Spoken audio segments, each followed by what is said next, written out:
क्या आध्यात्मिकता ही एकमात्र तरीका है बुरी आदतों से मुक्त होने के लिए? या दूसरे शब्दों में, आध्यात्मिकता हमें अपने बुरी आदतों से मुक्त होने में किस प्रकार मदद करता है? उत्तर है, जरूरी नहीं कि हर व्यक्ति जो आध्यात्मिक है केवल वही बुरी आदतों से मुक्त हो। संसार में ऐसे कई लोग हैं जिनका अध्यात्म से कोई लेना देना नहीं है, पर फिर भी ऐसे लोग भी बुरी आदतों से बाहर निकल जाते हैं। पर हाँ, यह अलग बात है कि आत्यंतिक अनर्थ निवृत्ति नहीं हो पाती है। हम आगे देखेंगे। कुछ लोग ऐसे होते हैं जो शराब पीते हैं तो अपने शराब पीने की आदत को सिगरेट पीने की आदत से बदल लेते हैं।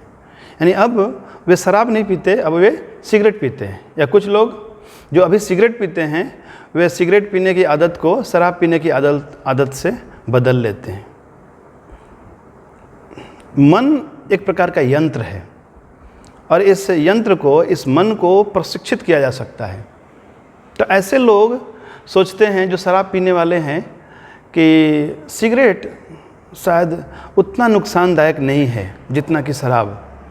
एनीवे, एक दूसरे से ऐसे अदल बदल करते रहते हैं। तो वस्तुतः ऐसा करना बुरी आदतों से बाहर निकलना नहीं है। ये तो एक बुरी आदत को हमने छोड़ दिया और एक हमने नई बुरी आदत हमने अपना ली। कुछ लोग अपनी बुरी आदत को छोड़ने के लिए कुछ अच्छी आदतें अपना लेते हैं। एक ये भी तरीका है। ये कभी कभी इसमें कोई सफल हो जाता है, कुछ लोग असफल हो जाते हैं। जैसे कुछ लोग हैं पार्टीज़ में या सोशल गैदरिंग, वहाँ जाकर फिर ऐसे नहीं पीते लेकिन वहाँ जाकर शराब पीना प्रारंभ कर देते हैं। तो यदि ऐसे लोगों को इनका सोशल सर्कल, जो सामाजिक दायरा है, यदि परिवर्तित कर दिया जाए तो फिर ऐसे लोग शराब नहीं पीते हैं। लेकिन कुछ लोग ऐसे हैं जो चिंताओं के कारण, दुख के कारण उससे निजात पाने के लिए कभी कभी शराब पीते हैं। तो ऐसे व्यक्ति को यदि हम इनका सामाजिक दायरा परिवर्तित कर दें फिर भी ये अपनी आदत से बाहर नहीं निकल पाते हैं। तो देखा गया कि यदि ऐसे लोगों को हम किसी सार्थक कार्य में लगाते हैं, जैसे कि उनके मनपसंद कोई भी सेवा कार्य हो, किसी सोसाइटी से जुड़कर या किसी ऐसे क्लब से जुड़कर काम करने लगते हैं, तो जहाँ उनके सेंस ऑफ बिलोंगिंग और सेंस ऑफ वर्थ पता चलता है उन्हें, तो फिर धीरे धीरे वो बुरी आदतों को छोड़ देते हैं। या वे खुद ही अपने घर में गार्डनिंग करने लग जाएं, या पेंटिंग का शौक़ है तो पेंटिंग करें, या कोई इंस्ट्रूमेंट बजाना चाहते हैं तो इंस्ट्रूमेंट बजाना सीखें, या उन्हें म्यूजिक पसंद है तो म्यूजिक सुने, या और कुछ अपनी हॉबीज़ को पूरा करें। तो व्यक्ति यदि फुलफिलमेंट कहीं से अनुभव करता है तो फिर ऐसे बुरी आदतों में नहीं फंसता या बुरी आदतों के प्रति उसका झुकाव नहीं होता है। तो इस प्रकार हम देख सकते हैं कि कुछ अभ्यास के द्वारा और कुछ क्रियाओं के द्वारा व्यक्ति अपनी बुरी आदतों को कुछ समय के लिए बंद कर देता है, छोड़ देता है। लेकिन यदि हम अपने बुरे कार्यों से हमेशा के लिए मुक्त होना चाहते हैं, इसे संस्कृत में अनर्थ निवृत्ति कही जाती है। यदि व्यक्ति पाप कर्म करने की प्रवृत्ति से मुक्त होना चाहता है तो उसे आध्यात्मिक जीवन मूल्यों को अपने जीवन में स्वीकार करना होगा, उसे भगवत भक्ति करनी ही होगी। यानी बिना आध्यात्मिक जीवन स्वीकार किए कभी भी व्यक्ति ऐसे बुरी आदतों से संपूर्णतया मुक्त नहीं हो सकता है। यानी उसके हृदय में पाप के बीज मौजूद रहते हैं। यदि हम नैतिक शिक्षा देकर केवल ऊपर ऊपर आचरण सुधार भी लें तो व्यक्ति का अंतःकरण दूषित बना रहता है। तो अंतःकरण दूषित बने रहने के कारण वो पुनः पाप कर्म करता है, पुनः अपनी उस बुरी आदतों का गुलाम बन जाता है। तो आध्यात्मिक प्रक्रिया व्यक्ति के अंतःकरण को बदलने की प्रक्रिया है। यानी धर्म हमारे अंतस को बदलकर रख देता है, जबकि नैतिकता केवल हमारे आचरण को ठीक करने का प्रयास करता है, सफल नहीं हो पाता। बचपन से हम लोग नैतिक शिक्षा प्राप्त करते आए हैं और संसार में लोग कहते आते हैं, सुने जाते हैं, चोरी मत करो, हिंसा मत करो, झूठ मत बोलो, ये मत करो, वो मत करो। लेकिन फिर भी समाज में लोग पाप कर्म करते हैं, हर प्रकार से लोग एक दूसरे को धोखा देते हैं क्योंकि उनका हृदय शुद्ध नहीं है। तो प्रश्न है कि क्या हम भक्ति की प्रक्रियाओं को किसी अन्य प्रक्रिया से रिप्लेस कर सकते हैं? तो इसका उत्तर है कि नहीं, भक्ति की प्रक्रियाओं को हम किसी अन्य प्रक्रिया से रिप्लेस नहीं कर सकते हैं। जैसे कुछ होते हैं पेन किलर्स और कुछ है क्यूरेटिव मेडिसिन्स। पेन किलर यानी दर्द निवारक दवा, और कुछ है हमारे रोग को मिटाने के लिए उपचारात्मक दवाइयाँ। तो पेन किलर सस्ती होती है और उसका प्रभाव भी तत्काल लेकिन अस्थायी होता है। यानी जैसे ही हमने पेन किलर लिया तुरंत हमें अपने दर्द से राहत मिलता है, लेकिन यह कोई उपचार नहीं है।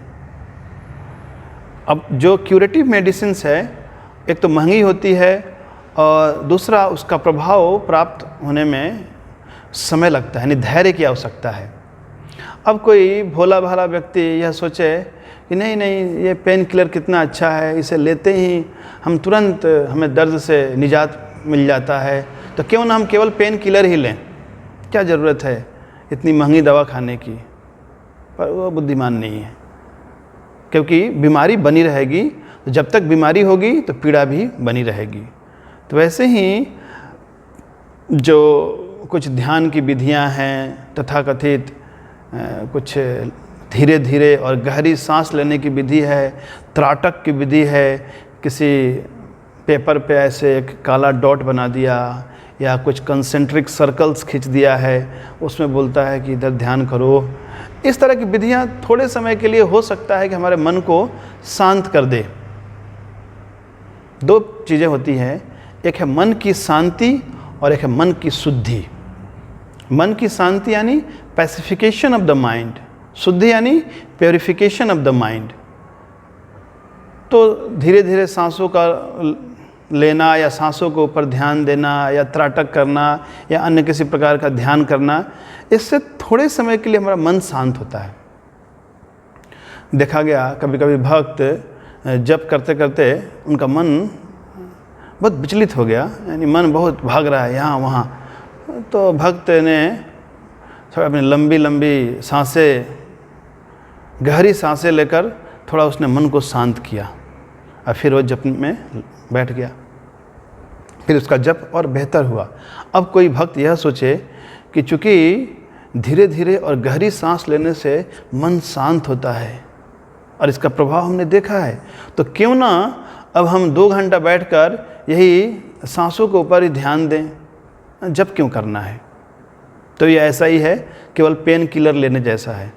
थोड़े समय के लिए मन तो शांत हो जाएगा, लेकिन मन में जो अशुद्धियाँ हैं, जो मन में दुर्भावनाएं हैं, दुर्भावनाएं दूर नहीं होंगी।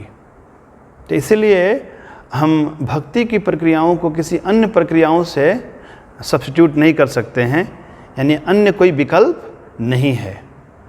तो भगवत भक्ति ही एकमात्र मार्ग है जिसके द्वारा हम आत्यंतिक अनर्थों से मुक्त हो सकते हैं। पूर्णतया हम अपने हृदय को परिशुद्ध कर सकते हैं, फिर व्यक्ति के हृदय में पाप करने की वासना ही नहीं रहती है। इसकी उपमा दी जाती है कि जब तक कोई घास है उसके बीज मौजूद हैं, तो चाहे हम घास को ऊपर से कितना भी क्यों ना काट दें, पुनः घास अंकुरित हो जाता है, पूरा फैल जाता है। तो उसी प्रकार यदि हम नैतिक मूल्यों के द्वारा और अन्य किसी प्रकार के तथाकथित विधियों के द्वारा यदि लोगों को संस्कारित करने का प्रयास करें भी, तो कुछ समय के लिए वो ठीक हो जाते हैं, पर हमेशा के लिए वे ठीक नहीं होते। कभी कभी हम देखते हैं कि कुछ लोग लाफ्टर थेरेपी लेते हैं। जब मैं उज्जैन में था तो वहाँ मंदिर के सामने ही प्रतिदिन ऐसे 20-25 लोग एकत्रित हो जाते और ज़ोर ज़ोर से 1 2 3 और ज़ोर ज़ोर से ठहाका लगाते थे। तो मुझे उस समय उतना ज्ञान नहीं था, मुझे लगता है ये क्या सुबह सुबह जप करने के समय ये लोग हंसते रहते हैं, इससे क्या लाभ है।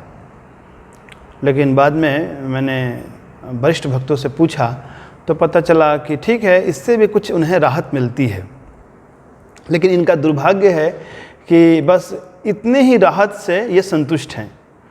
तो लाफ्टर थेरेपी हो या अन्य कोई थेरेपी हो वो बुरा नहीं है, कुछ है उससे लाभ, लेकिन यह सोचना कि बस लाफ्टर थेरेपी ही या अन्य जो हम कुछ करते हैं इतना ही करना है, अब इससे कुछ श्रेष्ठ है ही नहीं, यह ठीक नहीं है।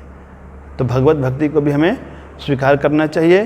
तो आध्यात्मिक जीवन हमें कई प्रकार के बुरी प्रवृत्तियों से निजात दिलाता है, तो स्वाभाविक रूप से व्यक्ति फिर बुरी आदतों से भी मुक्त हो जाता है। पर प्रारंभ में व्यक्ति हो सकता है कि आध्यात्मिक मूल्यों को स्वीकार ना करे, तो कभी कभी हम उसे स्ट्रेस मैनेजमेंट टेक्निक्स के नाम पर चैंटिंग इंट्रोड्यूस करते हैं, या कभी कभी की टू हैप्पीनेस या art of harnessing mind power, इस तरह के विषय को लेकर हम चर्चाएं करते हैं। फिर हम उन्हें थोड़ा समय मेडिटेशन के लिए आग्रह करते हैं, अनुरोध करते हैं।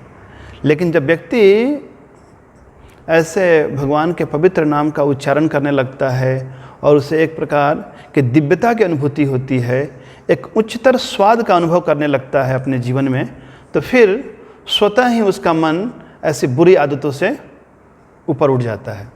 अन्यथा संसार में लोग इन अनर्थों को ही आनंद का स्रोत मानते हैं। अनर्थ यानी कि वही मांस खाना, अवैध यौनाचार में लिप्त होना और नशीले पदार्थों का सेवन करना। वे कहते हैं यदि हम ये ना करें तो फिर हमारे जीवन में सुख कहाँ है। यानी उनकी सुख की एक ही परिभाषा है, इन पाप कर्मों में लिप्त रहना। लेकिन जब उन्हें दिव्य भगवत भक्ति रस प्राप्त होता है तो उन्हें पता चलता है कि एक अन्य उच्चतर जीवन यापन भी है, एक अन्य श्रेष्ठ जीवन है, और ऐसा जीवन यापन करके हम पूर्णतया ऐसे बुरे कार्यों से, पापमयी कार्यों से हम मुक्त हो जाते हैं। तो हाँ, भगवत भक्ति और आध्यात्मिक जीवन हमें संपूर्णतया समस्त प्रकार के बुरी आदतों से मुक्त करता है। श्रील प्रभुपाद की।